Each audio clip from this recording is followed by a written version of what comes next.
2012. Michele is currently the Senior Counsel and Trial Panel Director for the EdLaw project.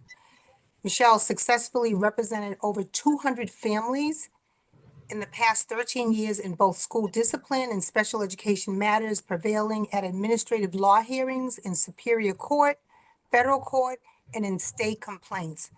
Michele is also the Executive Director of the Youth Advocacy Foundation, YAF, which is a 501c3 organization attached to State Public Defender's Office, whose mission is to shut down the school-to-prison pipeline by ensuring that all school-involved students have access to expert advocacy.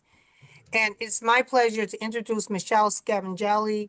Her team stands shoulder to shoulder with families every day in schools, at IEP tables, even in courtrooms. She's a powerful partner for BPS, and I want to thank her for all of her service, and she's a strong voice for parents. So it is my pleasure at this point to turn it over to Michele Scavongelli. Thank you. So before we turn it over to Michele, Richard, are we all set to start recording? We're recording right now. We are Awesome. recording. Yeah. All right, I'm so excited. Go right ahead, Michele. Okay, am I good to start? I guess Yes, so. yes. All right, good evening and thank you, Edith. I have some slides that I'll share here in 1 second, but I appreciate this opportunity to join you all. One thing I'll say up front is if you could, there is question and answer at the end. I'm going to go through my presentation very quickly, but hopefully, oh, I have to confirm my language. There we go. But hopefully you'll take away 1 or 2 things from this that you can use in your advocacy for your children. So let me pull up my slides. Did that work? Yes, but you just, I can see all of them. Yeah. Oh, you Put it in okay. presentation mode. It is in presentation mode, but let me see if I can Hit slideshow. Use You slideshow. hit the icon that says slideshow. yeah, I'll do slideshow. Oh, but now I have to Don't share know what again. happened. It took me out. So here we go. All right. How's that? Yeah, Perfect. Okay, great. Thank you. So as Edith said, this is a Know Your Rights session, and there's so much we could talk about. Maybe we'll do another session.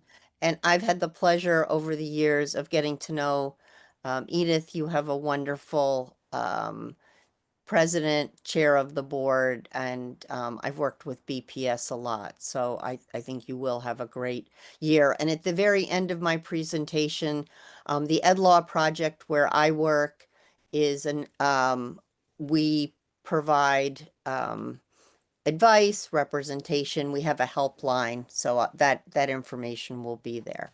So the first thing I want to say, okay, now I just have to figure out how I move my slides. Okay, that worked, is that this training actually is required by law. The SpEdPAC is an important part of the laws that require support for students with disabilities.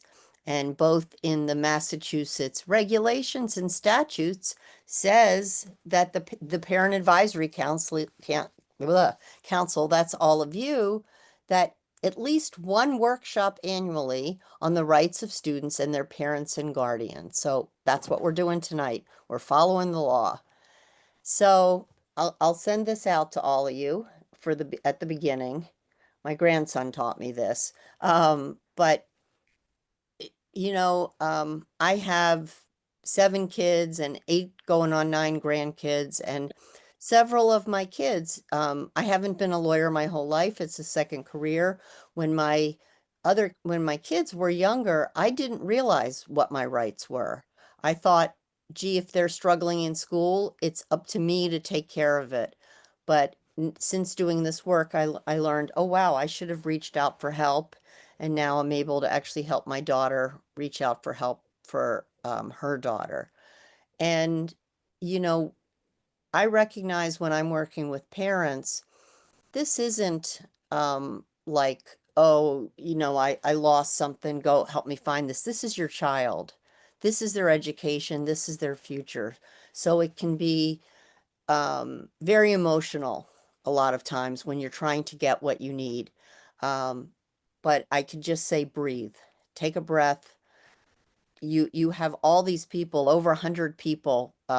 You have a community to lean on, and think and plan out what you're going to do. So for tonight, I'm going to walk through very quickly and highlight some of the rights that parents and students have, because you are a big part of the process of special education and getting what your child needs. So the schools, obviously school districts, have a lot of responsibility and they have a lot of power, but parents can make their voices heard and their allies can help. This is a great example of parent-to-parent support. I'll tell you, as an attorney, sometimes when I'm looking, in a certain area of the state, is there a good speech language pathologist who maybe could do an evaluation, or a neuropsychologist? I will go into a particular town and look on the website of their SpEdPAC. They'll often have great information there. And I haven't looked at BPS's, but you guys are a source of information. So many people who are going through various aspects of the special education process, you are a great source of information for you. And I just put a little quote here. Every school district has to have a district-wide parent advisory council. Boston's is certainly very big. I've seen some small towns where there wasn't one. But every town, every school district is supposed to have a council like this. Oops, I'm hitting the wrong button, sorry. Michelle, your slide got smaller for some reason. Is there any way you can expand it? Oh, I didn't It change. looks small on my side, on my side. I don't know if it's small I for will say that anybody it else. doesn't look smaller on my side, Edith. I don't So know. it could just be me, never mind. It's okay. So, and Edith, feel free to share these slides afterwards, Sure, because so people can have them. I have no problem with that.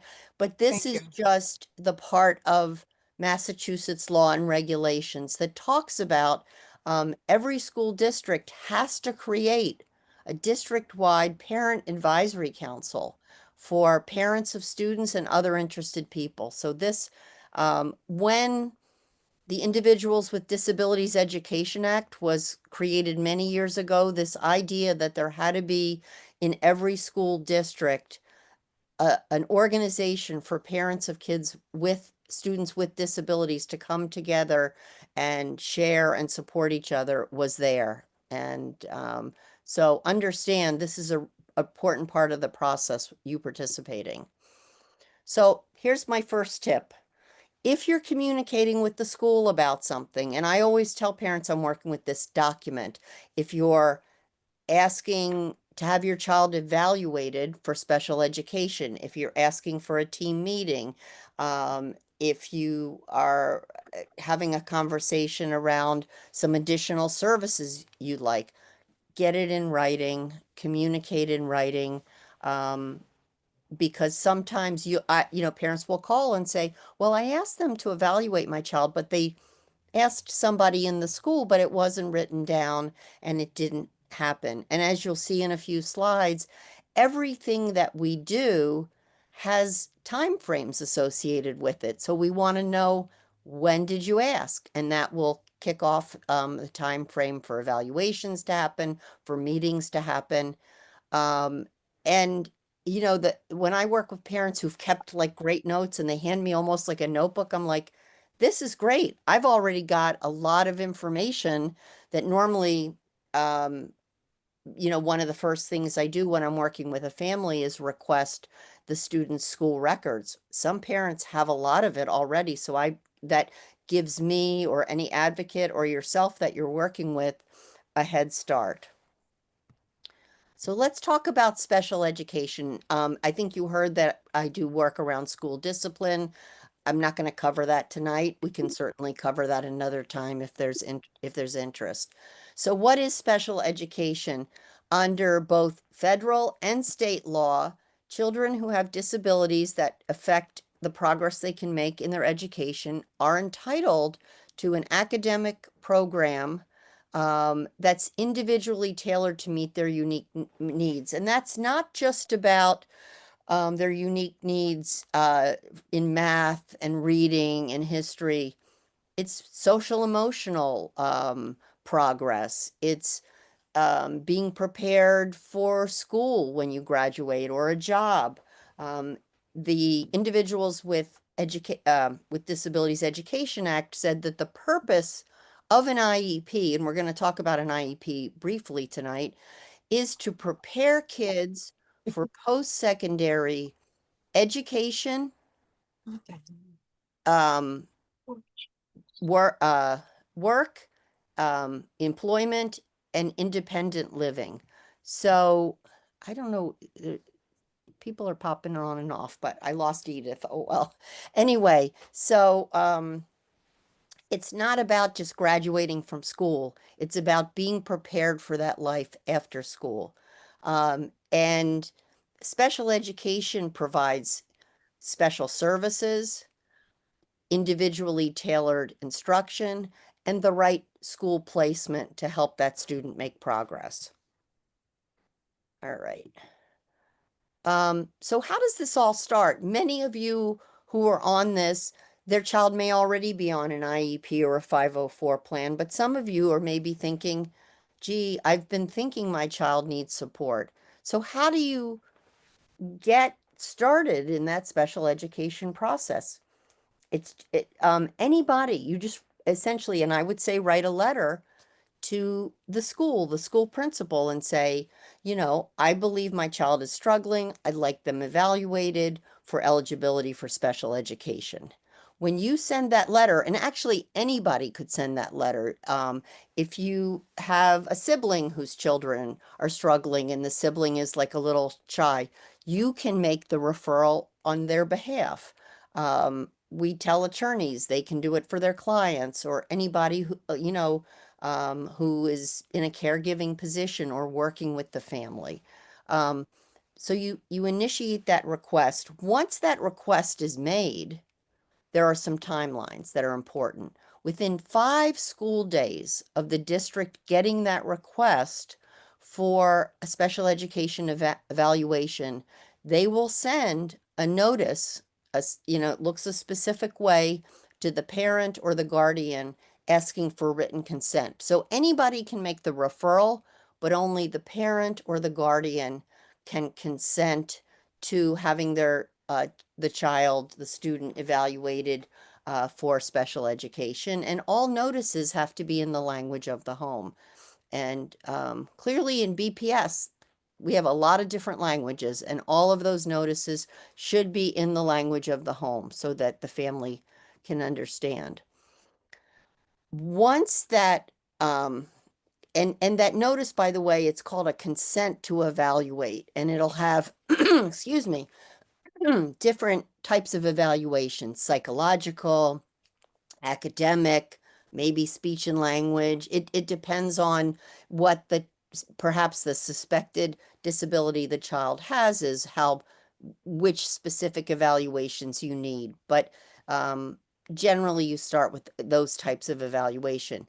So once the parent or guardian signs and gives their consent to evaluate and gives it back to the school, and again, that's where I say do it in writing, or I tell parents, walk into that front desk, the office of the school, and hand them that request, ask for a copy back stamped with the date, so you know when you start counting. All the testing, all the evaluation has to happen within 30 days. I see a hand up. I'm going to kind of keep going, and we can take questions at the end, unless it's something that you can't hear or there's a audio problem. Yes, I'm just, I'll ask people, if you do have a question that comes up in the moment, you can put it in the chat. We will be monitoring the chat and answer the questions once Michele has finished her presentation. I know some people are not able to get into the interpretation room. So Richard and Pam are working on that right now. So they're working behind the scenes to make sure that the interpreters can get in their interpretation rooms. Thank you. Okay, thanks, Edith. Yeah. Okay. Can I Um, also add that if anyone has the Zoom, the Zoom link, if they can put it in the chat, because there are folks trying to get in and I'm unable to access it at this time. So thank you so much. Okay, great. So within 30 days, the evaluation has to be done, and that's 30 school days. But once you put that in, go on your calendar and count what those 30 school days are. You know, if there's a snow day or holidays, you know, you jump over those. But that, and then when there's going to be, I'm going to mute something because when there's going to be a meeting, and now I've noticed actually that the consent to evaluate now has a box on it that you can check that says, I'd like to see the evaluations 48 hours in advance. And it's nice because you can read over those evaluations before the meeting and mark them up with your questions, or at least, you know, have a chance to take in what the testing showed before the meeting. And then the meeting has to be held within 45 days of when you gave your consent. Okay. All right. I'm going to move forward. So here's a little timeline that just goes through what I just said. So the school does the evaluations. You're going to have a team meeting. Let's talk about that team. I imagine if I asked for a show of hands, many people on this Zoom have been to an IEP team meeting. So I just want to highlight a few things. The team meeting must include the parent or the education decision maker if that's like a guardian or someone else. At least one regular education teacher if the student is in any regular education or general education classes. So even if your student's only in an inclusion class for, say, art or gym, we want to have that teacher there because we want to hear how the student is doing in those classes.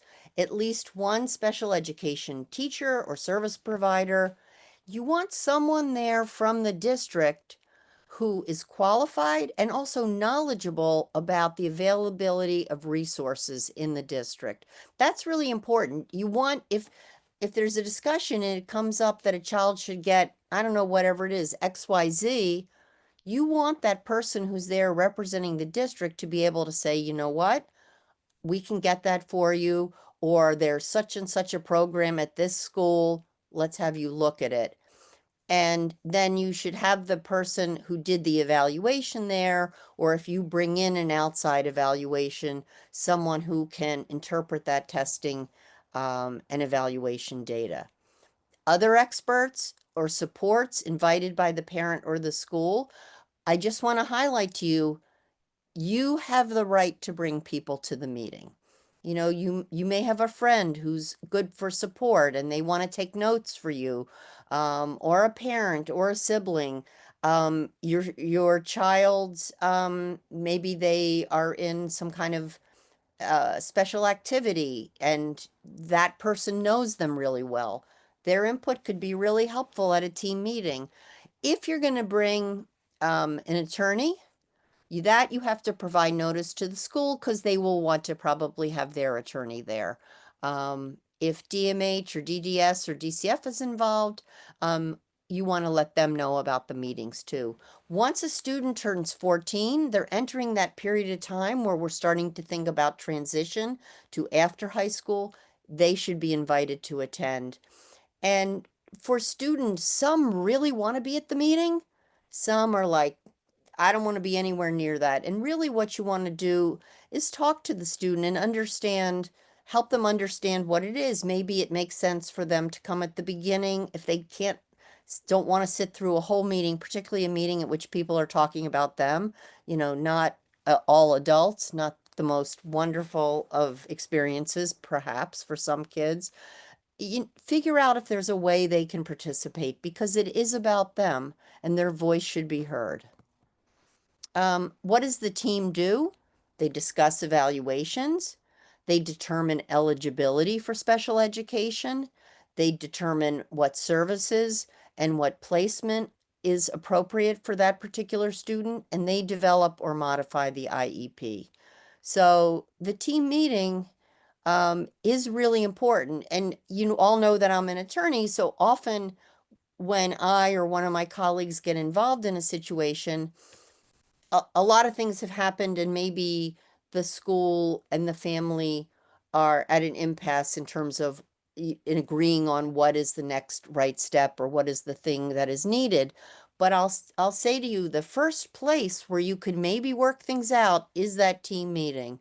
So, you know, and that means early, it would be sooner and earlier that a student might get what they want. You know, when we get calls about special education to our helpline, the things people are usually struggling with are eligibility. Hey, I think my child needs to be on an IEP or a 504 plan and get some supports. Or it's about services. Hey, you know, we think we're getting this, but I think we need more. Or placement. You know, the program they're in is just not working. So that's why all three of these things are very important. At the team, the first time you have a team meeting, if you ask to have your child evaluated for special education, the team will make an eligibility determination. They'll say, you know, does this child require special education? Do we need to write an IEP for this child? An IEP, by the way, I've been using that. There's so many acronyms in special education, but it means individualized education plan. So in order to be eligible, the student must have a disability, and there's a specific list of disabilities, not be making effective progress in the general education program because of that disability, and require specially designed instruction or related services in order to make progress. Here are the categories, 10 categories of disabilities that are listed in the regulations. You may have like a diagnosis or something from a psychologist or a doctor. For example, ADHD. I have a couple kids with ADHD. I think I have ADHD sometimes. That falls under health impairment. So you kind of just have to navigate these, but these are the categories for an IEP of disability. What information does the team consider, whether they're meeting for the first time or it's a reevaluation or your annual meeting? Any information about the student has to be considered in thinking about whether they're eligible. Take a look at their academics, their grades, any assessments that have been done, any evaluations, and that can include assessments that you've had done. How are they doing socially? What are their social skills like? You might want to look at, you know, have they picked up any disciplinary infractions or something that shows that they're struggling with something? You are an expert on your child. And I always, you know, the team, many of the teachers are there and they know your child during the day, but you know your child the best. So your voice at the team meeting is extremely important. When determining eligibility, whether it's for the first time or on a 3-year reeval, the team could determine that the student is not eligible for special education.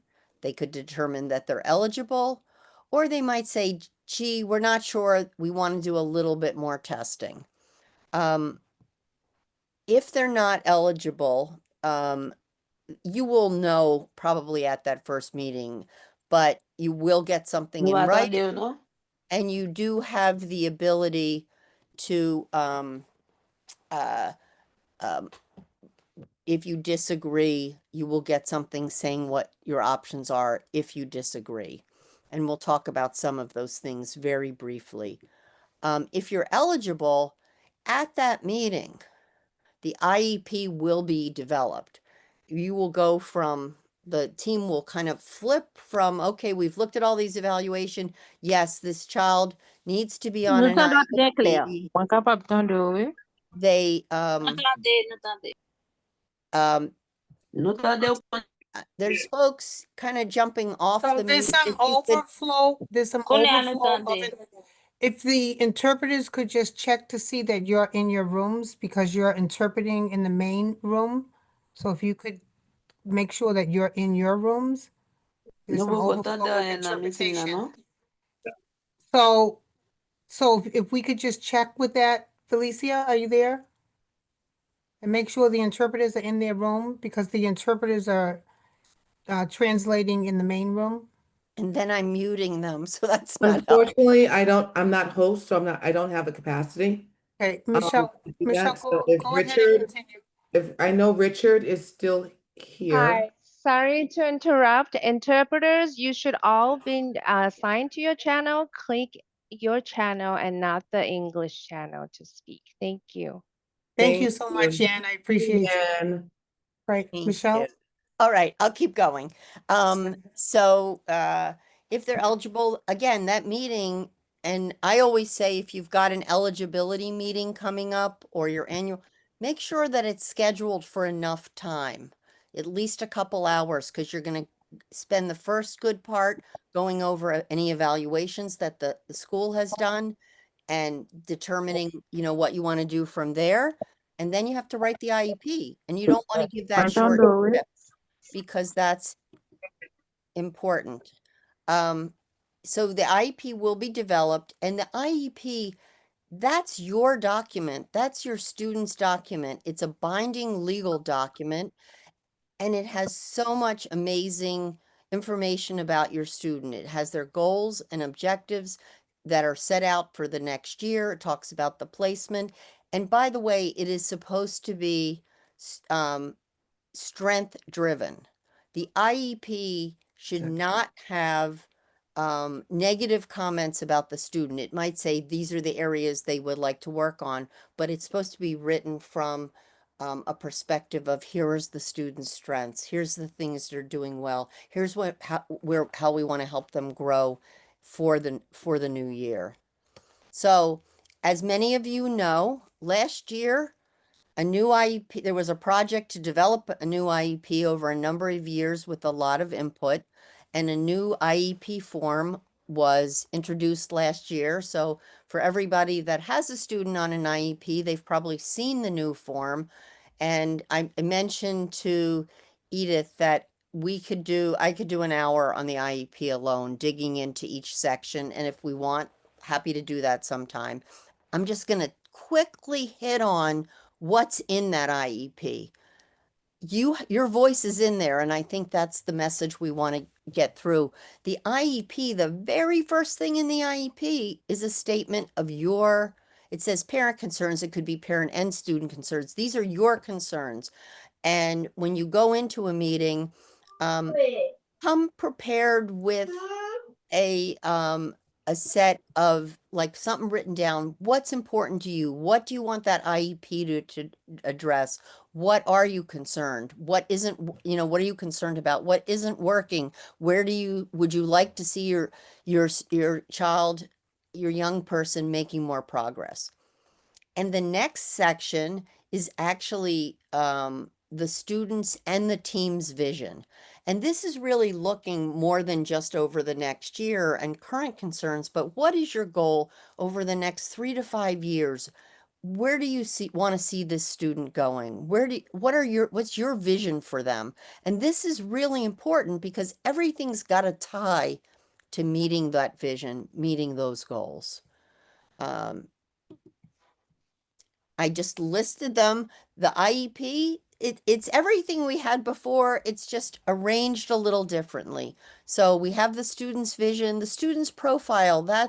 And again, it's what are the things they like to do? What are they good at? What are the things they want to work on? And maybe short summaries of some recent evaluations and so forth. Then the present levels of achievement. In academics, there's some specific discussion around autism now within that section, how that might affect help they need and support in academics. Their present levels of achievement in terms of behavior and social skills and emotional functioning and handling their emotions. Also communication. all of these things are so important. It's not just getting A's and B's in your subjects. It's the student functioning as a whole person and getting ready again for life. This is one thing I really like, number 8. It used to be transition planning, which starts when the student is 14, was like this extra like thing outside the IEP. And as a lawyer, I would always add a transition goal in the IEP because I wanted to have something that if it wasn't going well, I could say, well, was in the IEP. Now that post-secondary transition planning is in the IEP, and there's actually a lot to it. Accommodations and modifications are in the IEP. So accommodations are things like I need a quiet place to sit in the class. I need extra time. I mean, the list of accommodations is infinite. It's only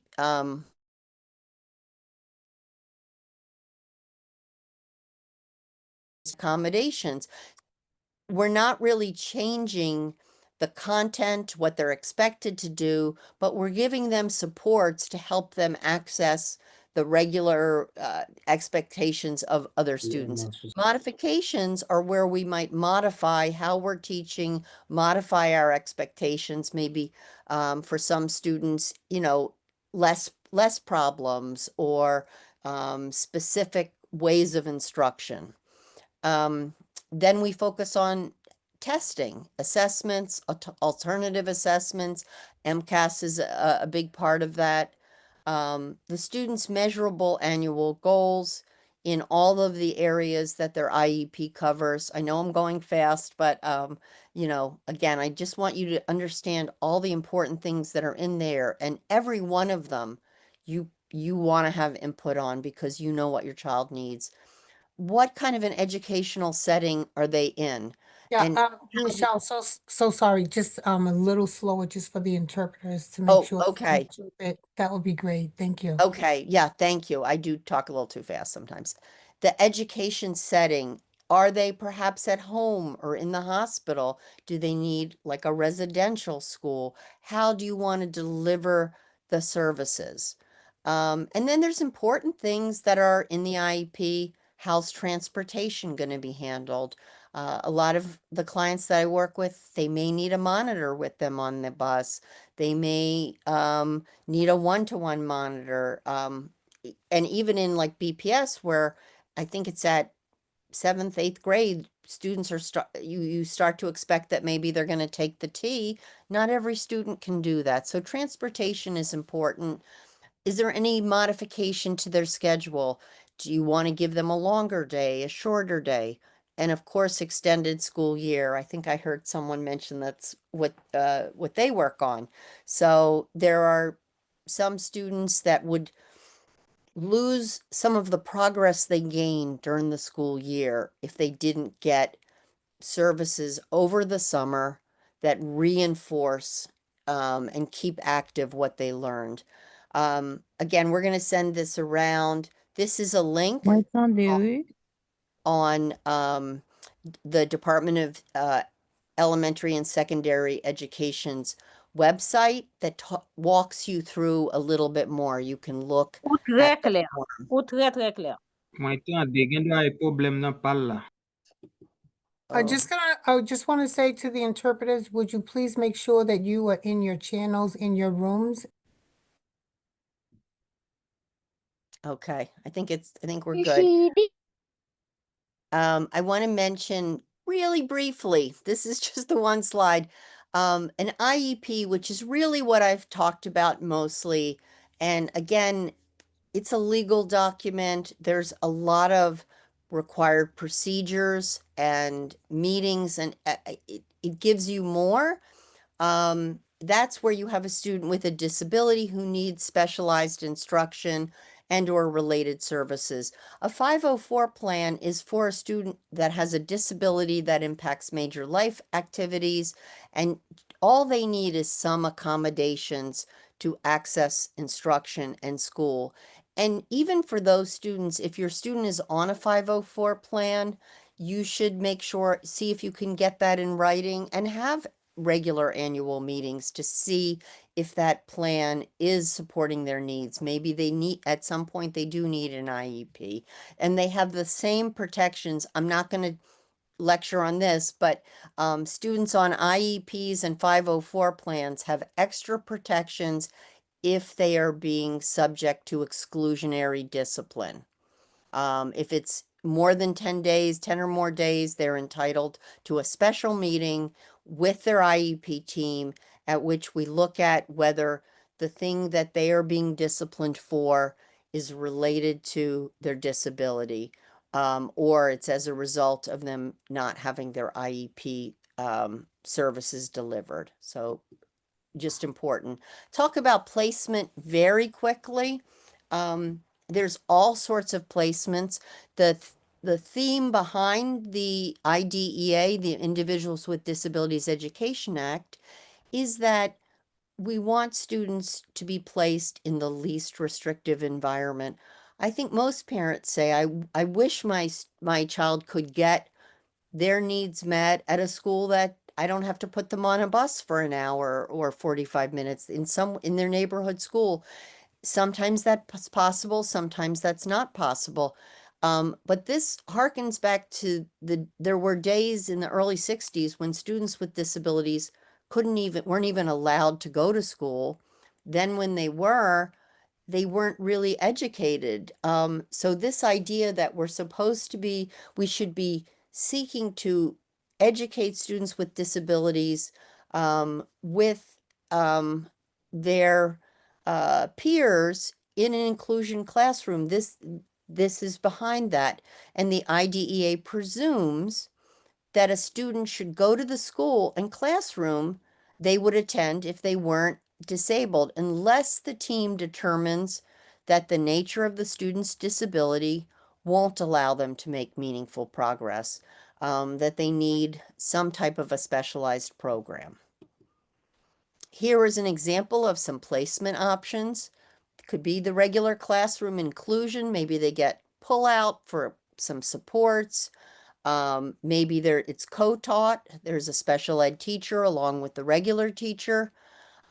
Resource room is, I see a lot of places where the student is in inclusion classes all day, but maybe at the end of the day, they have a resource room class where they get extra help getting organized, looking at their homework on a particular subject. It could be a separate classroom.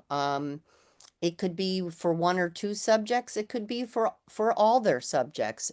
We all hear the term substantially separate classroom, and that's what we're talking about. Or it could be a school where everybody in that school is on an IEP. The Mel King School is one such school in Boston. That's a public day school. There are private and public day schools all around the state. There are some schools that have vocational programs, and there's the Voc schools. A student with an IEP can go to a vocational school and still get their IEP services. A student shouldn't be placed out of district if there's no suitable program available within the school district. And again, this is something, the parents can say, why don't we have a program in the district? Can we create some if we have enough students who need that? The type of placement options there are collaboratives. You'll hear the name of schools like Valley Collaborative. Those are public day schools, and several school districts come together and say, this is a school we might use. So it's a public school, but every student that goes there is on an IEP, and they usually focus on certain having certain types of programs. There's private day schools like New England Center for Children or the Landmark School. There's many private day schools out there. Residential schools, that's for students who need services delivered on a 24/7 basis in order to make progress with their educational program. Like whatever's happening during the day, they need the same people, the same program there on the weekends, at night, reinforcing those skills. And if your student is home for a while, due to illness or some other reason, or in the hospital, they can request home tutoring or hospital services from the district. And if you Google this, you will find there's a form your doctor or a nurse practitioner can fill out when you get it to the school district. They have 14 days to put in place some home tutoring. So that's another one of your rights that's important to know. And this just shows you the continuum of special education placement. I'll mention charter schools real quickly. Now, BPS has charter schools that are part of the district, but there are also charter schools out there that are their own district. The charter school itself is a district. And what's interesting with that is I think a lot of parents think, oh, I'm going to pick a charter school because, maybe that's going to be better than a regular school. And maybe in some ways it has some features or some unique programs that the public school district doesn't have. But what I'll say is if your child or your student has a need for significant special education services, say like a language-based program to help them with reading, charter schools are small. They often don't have in just that one school enough programs. So I have to say, over the years, I've worked with a number of parents who've had their child in a charter school. It wasn't part of the school district, it was its own district, and they had to move back to the public district to get more services, or even to be able to advocate for going out of district, because a charter school won't pay for a kid to go out of district. The first thing they'll say is go back to your home district. Okay. Private schools, say your child's at a parochial school, a private Catholic school. I think Edith mentioned this at the beginning, or, some other private school.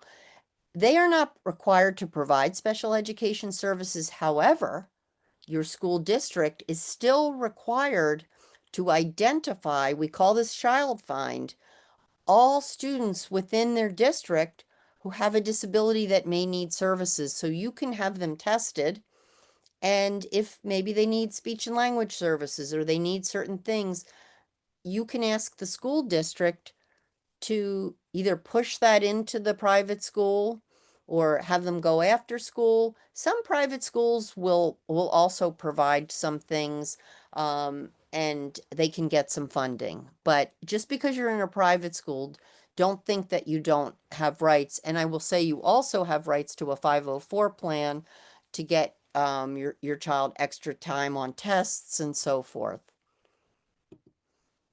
Transportation, I think I went over this a little bit, what the different options are.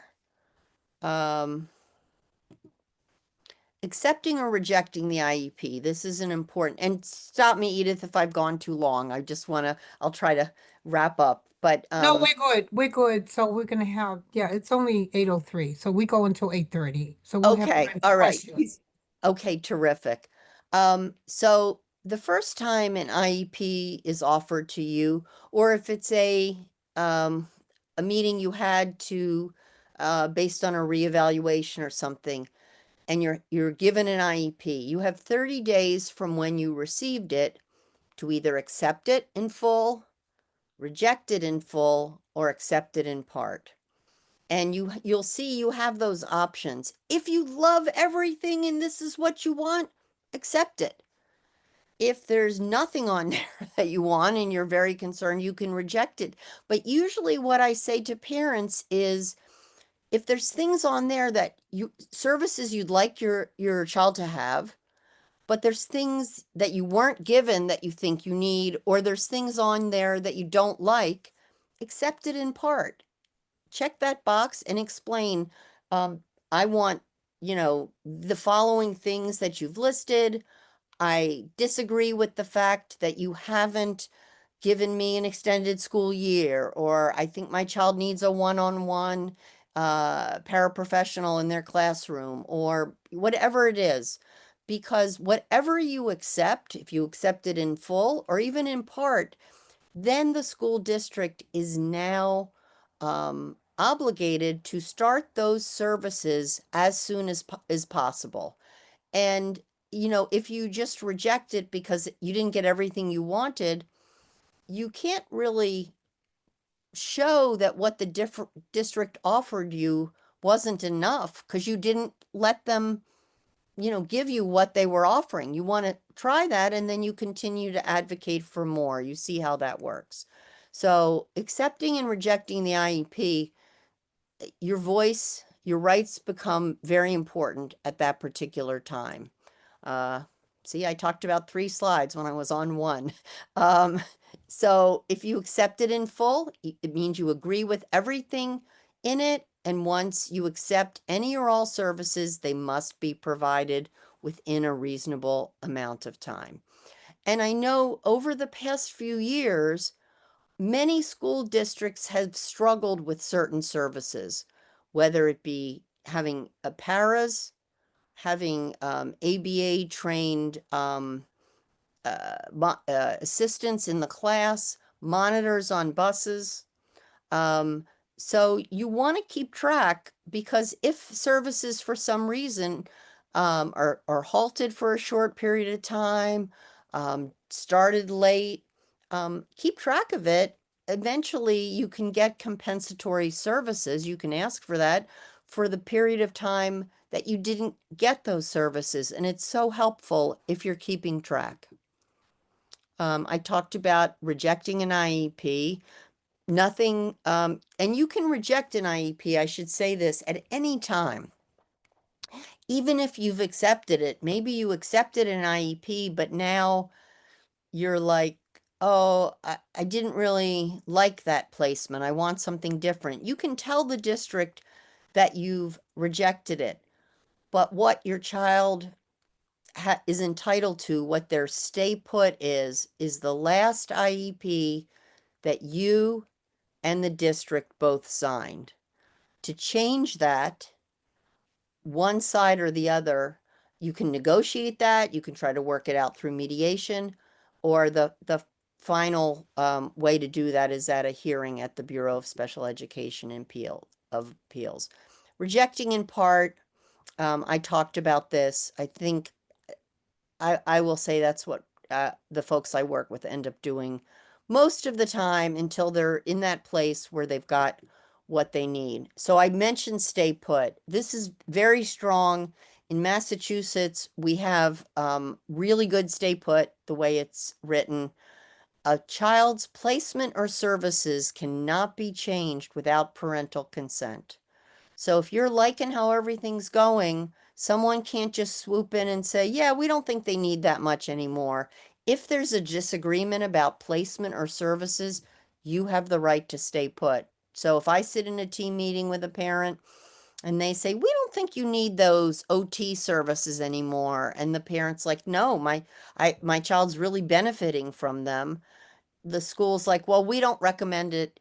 All you have to say is, well, I'm going to assert my stay put right to those OT services. And they can't take them away. You better keep track of the fact that it's there, because they may put their recommendation in the IEP, but they also underlying no, you still have OT services. On a personal note, my grandchild last summer had summer reading services. She has dyslexia. And then I go with her mom to the IEP. I say, I'm Granny. I'm wearing my granny sweatshirt. I don't say I'm a lawyer. I think they know I'm a lawyer, but I said, well, she's going to have that program this summer. And they said, oh no, that's a one-time thing. I'm like, there's no such thing as a one-time thing. And she asserted stay put, and my granddaughter got the same amount of services this summer. So stay put is really powerful. Anyway, And Reevaluations, I'm almost saying, I'm just saying this because it aligns with what you just said. There was a yeah, go question ahead. saying, does stay put, is that permanent? It is, I mean, you're gonna have a team meeting every year. I'm getting into that, but it it is unless at some point the district decides, you can reach an agreement as to why you don't want that. Say you want to change it. Say you're the one that wants to change the stay put. That's when you might go to mediation or you might go to a BSA hearing. But if nobody does anything about it, that's what's going to stay there. I mean, that doesn't happen. What makes this subject so interesting is you have an IEP, which is for a year, but you have a child that's changing every month.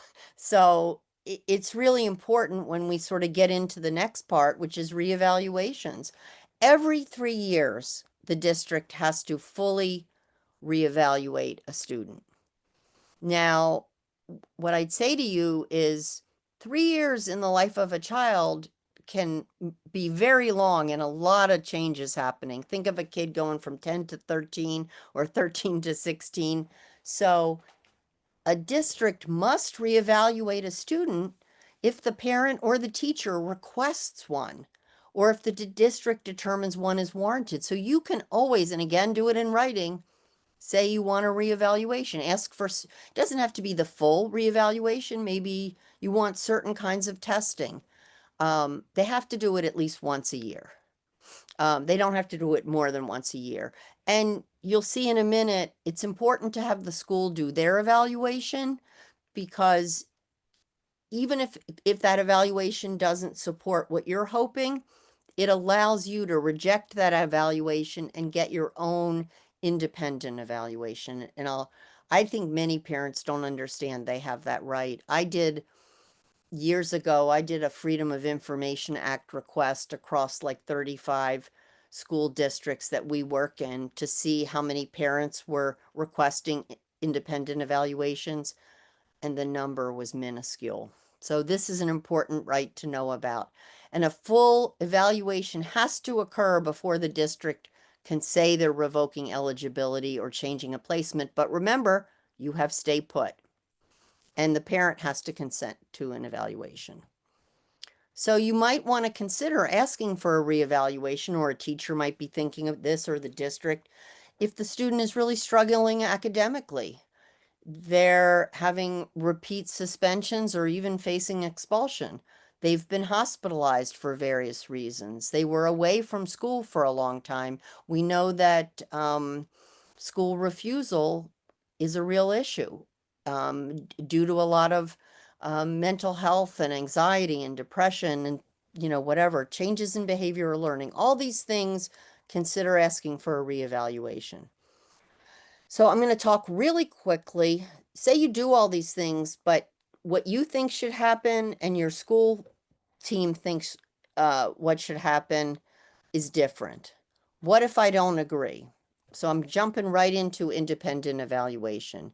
If you are on free or reduced lunch, this should say 16. I will change it to 16 when I send it to you again, Edith, before we send it out. But if your family is on free or reduced lunch, you can get an independent evaluation in each of the areas that the school evaluated. So say the school did an educational evaluation, a psychological evaluation, a speech and language evaluation. You can reject those if that was done in the last 16 months. I'm sorry, it says 18. And you do not have to explain, you don't have to have a reason why their evaluation wasn't good enough. The district has to pay. Now, the tricky thing is there are regulations which say how much they have to pay for certain evaluations, and sometimes you might have a waiting list, but this is where the SpEdPAC can be really helpful, and with each other. They know who has shorter waiting lists, who does good evaluations, who will sometimes do it pro bono for a family, who will take, you know, the district's rate. And honestly, I've seen all districts sometimes pay more than the written rate to help out families. Mediation is another great option. There's the Bureau of Special Education Appeals provides mediators. Both parties have to agree, the school and the family, to go to mediation. Don't take this for certain, but my sense is BPS has always been a district that has been, you know, some districts will say we're not going to go to mediation. My sense is they've been pretty willing to utilize mediation, but you'll have to ask your folks there. But it's a neutral third party. They'll help the school and the parents come to an agreement sometimes. And then obviously the last resort is a hearing at the Bureau of Special Education Appeals. I should say, anytime you reject all or part of your IEP, the school district has to tell the BSEA, and you will suddenly get this packet in the mail saying, you know, here are your options, and it talks about all of these. Also, if your child is denied eligibility, they have to tell the BSEA, and you will get that. So the BSEA, Bureau of Special Michelle, maybe wrap up in the next minute so we'll have the rest of the time for a Q&A. Great. Okay, they're the agency responsible for handling disputes. You can see all the things they have there. I've told you about, here's their statistics just for you to understand. You're not alone. There were 14,326 either partially or fully rejected IEPs. You can see they will do facilitated team meetings also. If you feel like the team meeting is a place where you're not being heard, you could ask for this. They'll do mediations, and 81% of them reach some sort of an agreement. I did one back in June that got my client summer reading services. And then you can see the hearing requests. There's a lot of hearing requests. Very few go all the way to hearing. And I will say the school districts are always going to have an attorney there. So you really need to go with an attorney. It's hard to go. You can go pro se by just yourself, but it's very hard to do. You can, any problems that you're having, there's also, DESE has a problem resolution system. You can make a complaint. And here's the link to do that. I think I'm near the end here. So a lot of times, there's something that feels very wrong to you, and you might be like emotionally, morally right, but you could lose. You need the legal evidence to show you're right. So you need all the things I've talked about to support your advocacy. Here's a summary of your rights: to participate fully, to give or refuse consent, to have your child stay put, to have an IEP for your child, to evaluations at least yearly if things have changed, to an independent evaluation, to bring people with you to the team meetings, to participate in the SpEdPAC, and to document everything. And I'll finish up here. This is the helpline for the EdLaw project. We have somebody that is manning that. You leave a message and they will call you back within 24 hours. So I'm going to stop sharing. I'm sorry if I took too long. I hope that was okay. No, that was perfect. That was a very powerful and information-packed session with practical tips and strategies and tools that parents can use starting tomorrow. And that's what we love. So thank you so much. If you can give Michele a Dil super pou nou size. ke nou pa get tan pran numero a, nou pa get tan pran numero a. And Thank you. we're going to go right to questions. I already see a hand up. Camara, we will also take some questions from the chat. We'll take as many questions as we can. I see Kay Seal, the Chief of Specialized Services, has joined us. Thank you so much for being here. Numéro A, s'il vous plaît, numéro A. Start with Camara, and then Marie, and then Bethany is going to help me facilitate some questions from the chat. Camara, if you can unmute and ask your question. Good evening. Hello, Camara. Hi. Hi. Thank you for receiving me. My 15-year-old, he's now 16. He was forcibly removed from the school in October of 2024. He was threatened with the police and denied all procedural protections, even though he is a special education student with an active IEP on file. Despite the federal mandates, Boston Public Schools never assigned us a McKinney-Vento liaison, never held a special education's team meeting. They never provided notice, never followed through with due process. And he's now been out of school for nearly an entire academic year. And just to be absolutely clear, this is not due to any clerical error. This is a violation of law under the IDEA Act. He's entitled to consistent educational services and procedural safeguards. Under Section 504, he's protected from discriminatory exclusion. Under McKinney-Vento, and as a student in a doubled up housing situation, he had the right to immediate enrollment and stability, regardless of the custody status or his address. I submitted a notarized caregiver affidavit, a pending guardianship petition that was filed with the courts, and documentation of his special education status in exact accordance to the BPS policy. Everything that has been required of me, I've done, yet the district acts as though my son is non-existent. And in doing so, BPS has violated both federal law and internal policies with full knowledge of his protections under law. And I've been forced to stop working to homeschool him just to protect his academic future. But I don't feel that any parent should have to choose between their child's legal rights and their livelihood. So I would just be remiss to acknowledge that there are racial undertones. And this situation reflects Boston Public Schools and the majority of it being Black and a Latino district. And yet Black and Latino boys remain the most likely to be suspended, removed, and disappeared from classrooms without process, without explanations, and without recourse. So my son is not a statistic. He's a child and he deserves better. And I'm just looking for all resources and all the help that I can get to help uphold the law, enforce BPS's own policies, and make my child whole. I don't feel like this is a misunderstanding at all. This is a pattern, and I feel like it has to end. Hello? Okay, all right, that's, so I'm Thank gonna you. let Michelle respond to that. Thank you so much, Kamara, for your question. Yeah, Kamara, there were so many things that you touched on in there. Can I ask if you've called our helpline? Because I would suggest you do. We've seen problems with a few school districts and understanding caregiver affidavits, etc. But I think, please call tomorrow. I'll let people know you're going to call and let's figure out what's going on with your son. Thank you. I Michelle, appreciate it. if you could put that phone number or in the Yeah, chat, I that can would put be it in the awesome. chat. The helpline Absolutely. phone number. Thank you, Kamara.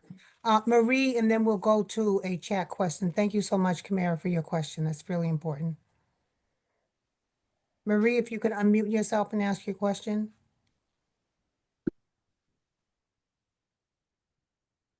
Did it come in there? Yep. Oh no, I think I just sent it to one person. Sorry, let me send it to Okay, everyone. we're gonna pivot to Michelle and then go to the chat.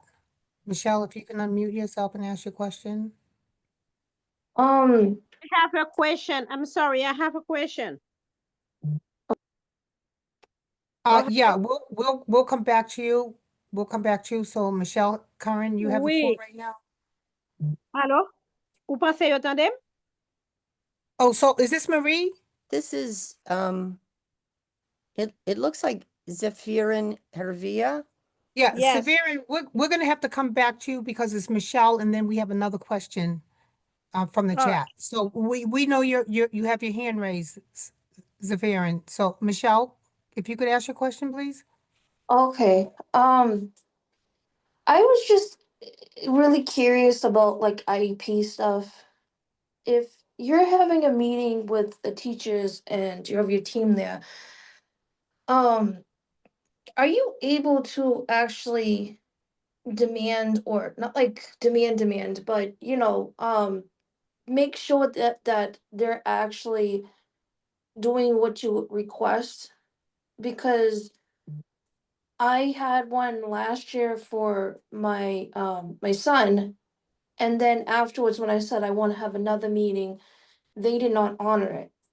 So I had like a big battle all last year, but his IEP meeting's coming up on Monday, and I have things that I want to request to put in there because he has autism, and there's some things that I want to work on with the pottying, him asking, or them asking him, and then like the way that he can express himself, uses words, um like different things, and that he can practice wearing underwear with his pull-ups, Right. like back and forth or something like that.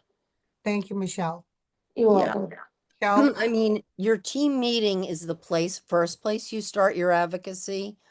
And I think if you come in and if you have certain things, these sound like functional living skills that you'd like to have be part of his goals. I would have a conversation with that team and see, first of all, you get to express your concerns, but I would try to see if you could get a goal written around the things you want to see happen. And if the team is not agreeing to put that in as a goal, or it's a goal and then you don't believe people are working on it, then you really have to take that next step. You may want to consider getting, if they've done a recent evaluation, asking for an ABA, a functional living skills evaluation, and then maybe get your own that documents and supports why your son needs those things to make progress. But your voice is important and it should be heard. If it's not being heard, then you want to take some of these next steps. Yes, Thank you, Does that because help? So I just want to, in the interest of time, because we do have a lot of hands up, I want to get to as many questions as we can. If you have a follow-up, Michelle, could you put it in the yes, chat? I just have one real quick. We'll get No, back it's to just- you because we want to get other people that have been waiting. So if you have a follow-up, please put it in the chat and we'll make Well, sure not a someone different comes back to question, you. but to add to it, it's just that I'm battling with the teacher and the special ed director, and I feel like I'm not being heard. Yeah, so put your name and your contact information, Michelle, in the chat, and we'll make sure somebody gets back to you because it sounds like we need to have a longer conversation. I'm going to go to Bethany, who's going All to right, thank you. call on someone from the Thank chat. you, Sure. Michelle. Yeah, I would like, I have I have a question. Just okay, Severin, we're we're going to gonna get you. I have not forgotten you. So we're going to go to the chat and then we'll come back to you. Bethany? so a question from the chat is, can you expand on the team's role in placement in BPS now that the district says every school counts as inclusion? Well, the one thing I'll say to think about placement is the IEP itself has to be really thoughtfully written in terms of what are the goals, what are the services, accommodations, supports that the student is going to need to meet those goals. Then based on that, you take a look at what placements are available, first within the district, or without the district, if they don't meet those goals. So you start with writing the IEP and then matching what the IEP, assuming everyone's generally on board, says that the student needs. I will say that, it depends on the student, but I don't know, maybe every school has an inclusion component. I don't know what BPS means by that, because there are definitely students who need a substantially separate setting, need an out-of-district placement, or a substantially separate school because of the specificity, the intensity of services they need. Thank you, Michelle. And so, and thank you for that question as well, Bethany. Yeah. We're going to go to Severin. Severin, if you could ask your question. Yeah, thank you. Thank you for the meeting. My Sure. daughter is like has an IEP, and my first problem is now she's in 6th grade, and I want to know if I can do you think it's something that I can do to ask about the plan that they have for the for that year? That's my first question. And the second one is about the transportation, because now she has a door to door. And when the I still have the problem with the driver, because they said that we know that you are a door to door, but our the bus that they have is like too big. We cannot get your way. And then I d- I many time I try to explain that I have has issue or has a problem, but still the transportation, I still have problem with the transportation. Well, let me take the first part of your question, and then I'll say a little bit about transportation, but I may turn it back to Edith too, because I know transportation is a challenge often, especially at the beginning of the school year. But when you say you want to know what the plan is for the school year, did she move from a K-5 up to 6th grade? Is it a different school, Safarin? Yes. And so what you might want to do is ask for a team meeting, as soon as possible to understand how her IEP is going to be implemented in this new school, what kind of support she will have, who's her, say she's supposed to have like a trusted adult that she can go to, how is it going to work? Because sometimes the schedule is different once they move up to middle school. I would get a team meeting as soon as possible. And on the transportation, I know that BPS makes available a number of resources to talk to when you're having transportation problems. But I don't know, Edith, who are you? And it sounds like your door-to-door is in your IEP. So I would say you could also bring that up at your team meeting, and the education this team leader for your daughter's school should be looking into that for you or getting you a contact. I know at one point the SpEdPAC, I think, Edith, you were kind of collecting some of the issues around transportation, but that may have been for kids with monitors or at a specific time last year.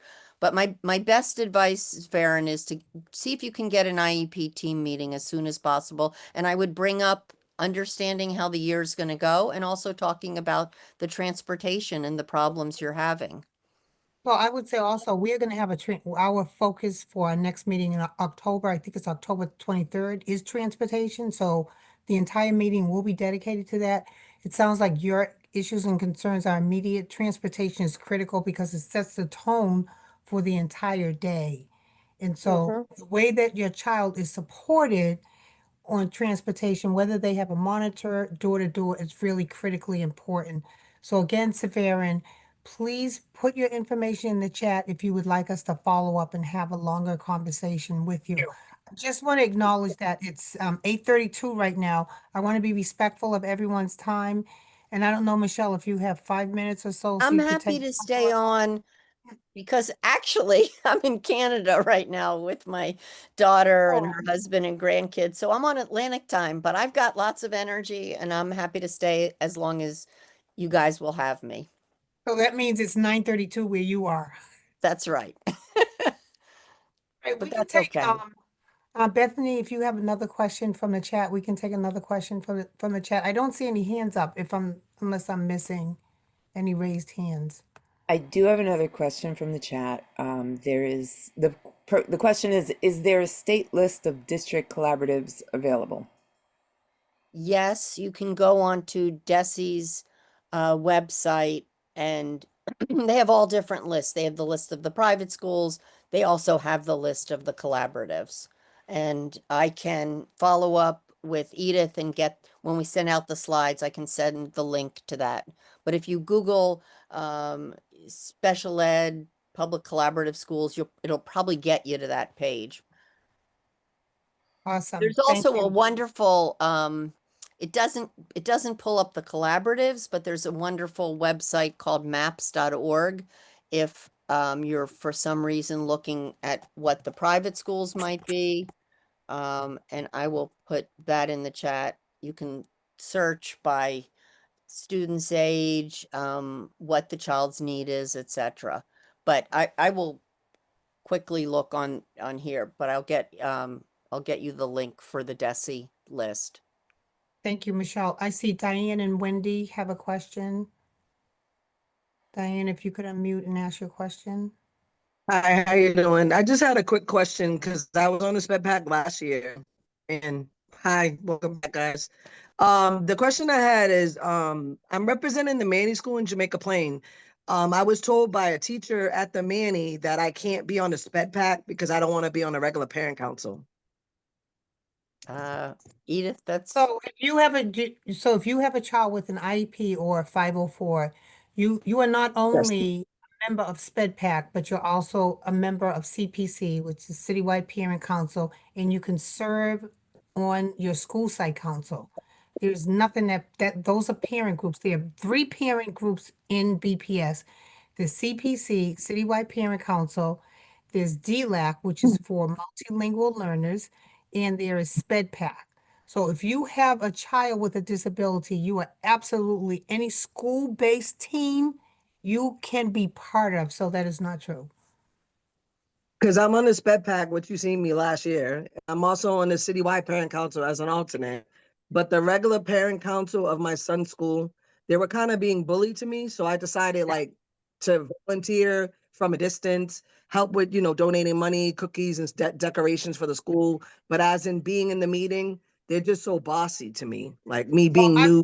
I would say to you, Diane, you are a triple threat and you are highly knowledgeable. So hang in there and rep your school, rep the Manning, and make sure you come here. And you can also be the SpEdPAC rep for your school as well. In addition to. No, I am. I was last year. Okay, Yeah. that's perfect. I was Perfect. asking that question, yeah. Wendy, where are you, Wendy? Wendy had her hand raised. I want to make sure I get to her.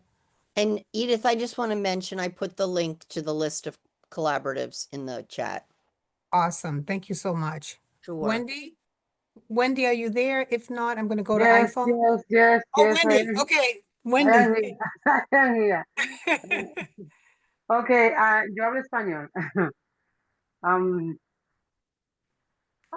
yo recientemente mi niño se movió a otra escuela, pero es una escuela que estaba pegada de otra escuela, es decir, que estaban conjuntas. Pero él tiene también un diagnóstico de autismo, del IEP y todas esas cosas.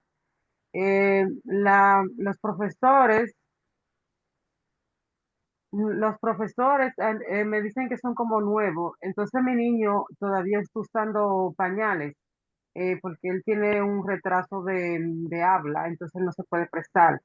Ya yo tengo 2 semanas llamando a la escuela para explicar la situación porque el niño siempre llega con el pamper todo sucio, desde que se lo puse por la mañana hasta que llega por la tarde, con la misma situación. No descansa en la escuela porque desde que llega a la hora a la casa de una vez se duerme, tiene 4 años y digo, no está descansando en la escuela, el niño le va a dar una anemia porque si en la escuela no está descansando, algo estará pasando. Esa es mi inquietud.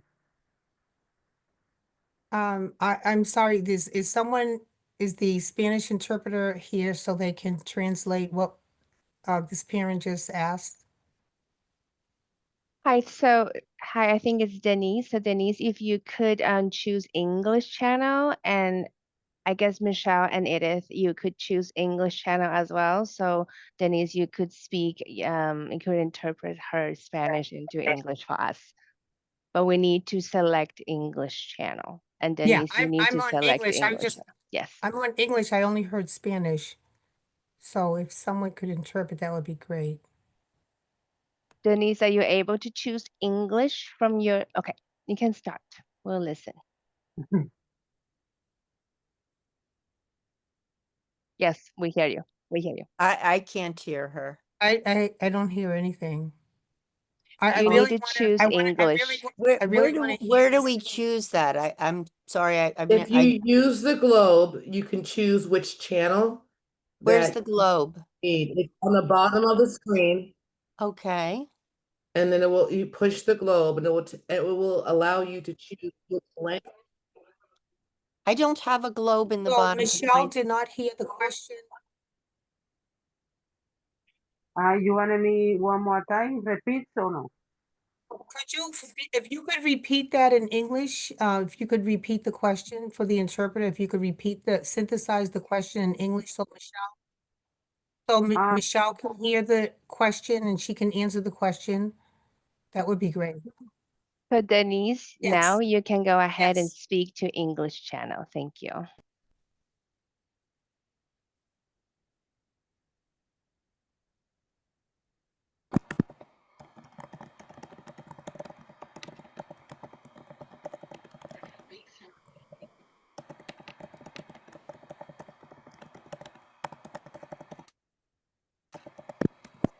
This is the ASL interpreter.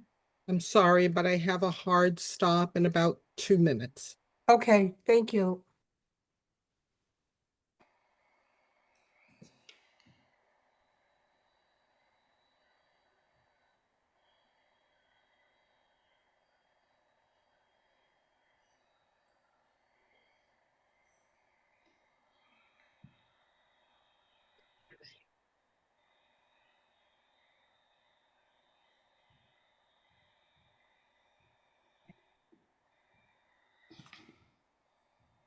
I missed a little bit of the beginning part because I figured out I We finally So figured is it out how to get changed, to. the student changed schools? Is he on an IEP?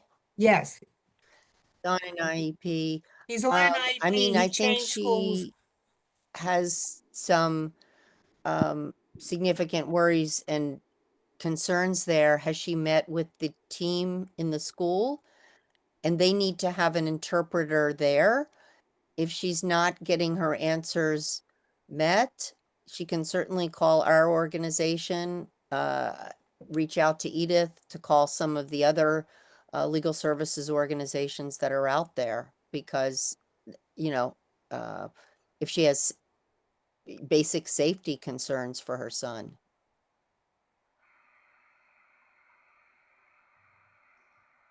Sí, sí, le escucho muy bien. Because that's very concerning. Yes, so we would encourage you to leave your information through the interpreter in the chat so we can reach out to you with a Spanish interpreter and Sí. try to address your issues. I think we're gonna wind down. There was one question, Bethany, in the chat about cameras. I saw that pop up a couple of times, so I want to make sure that we address that one. Do you see that question? Yes, and I have all the questions recorded from the chat. So in case anybody doesn't get their question answered, I've been recording the questions and asking for contact information. And there is a question that says, I found out at a prior meeting that the Lee Ya, K-12 comprendo, school sí, sí. Pero, doesn't have cameras.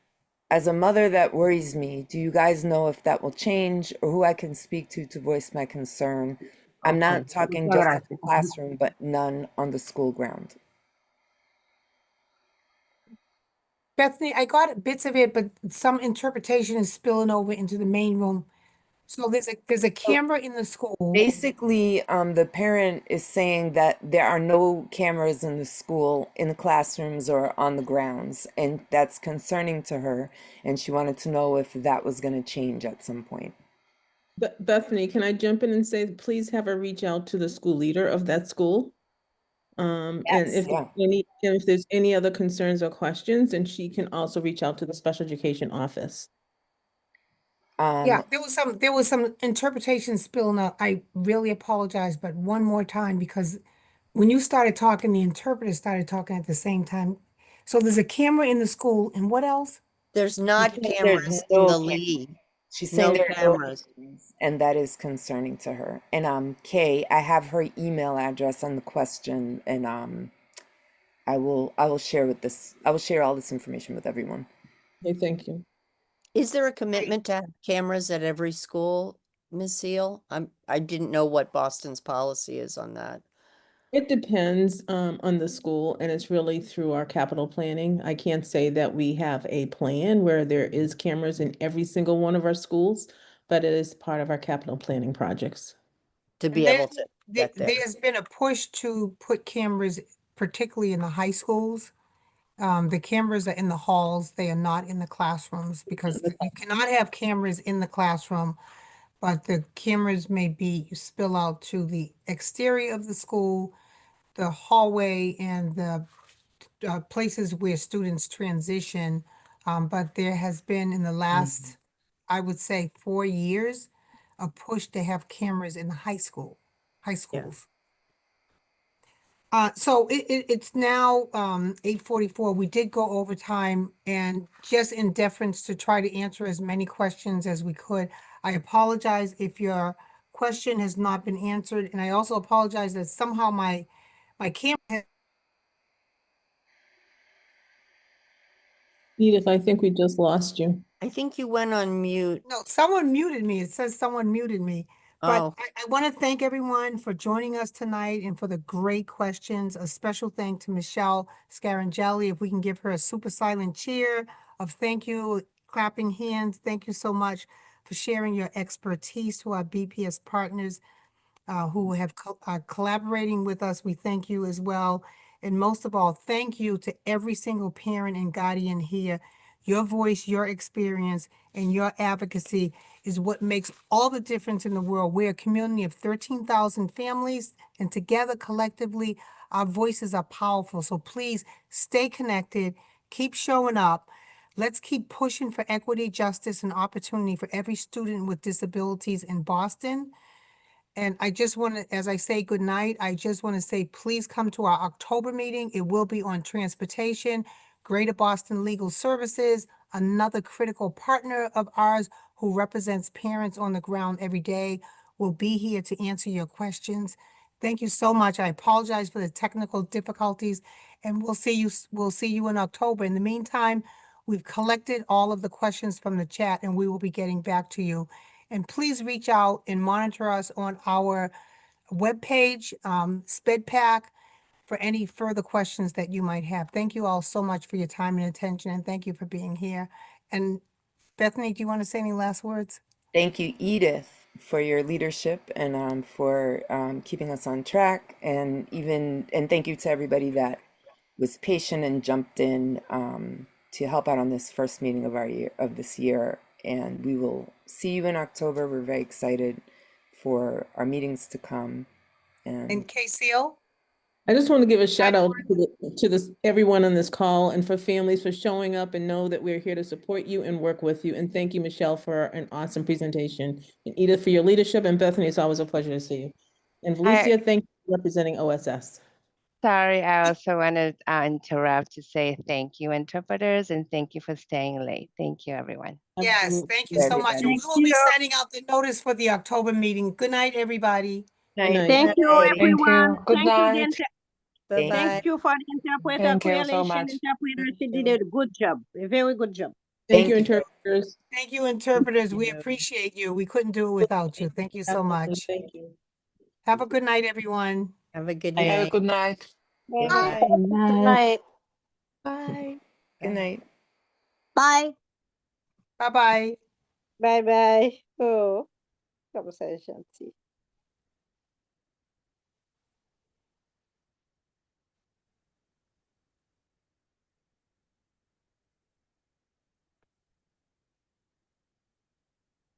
And whoever is the host, I'm not the host. If you could shut down the meeting, that would be great.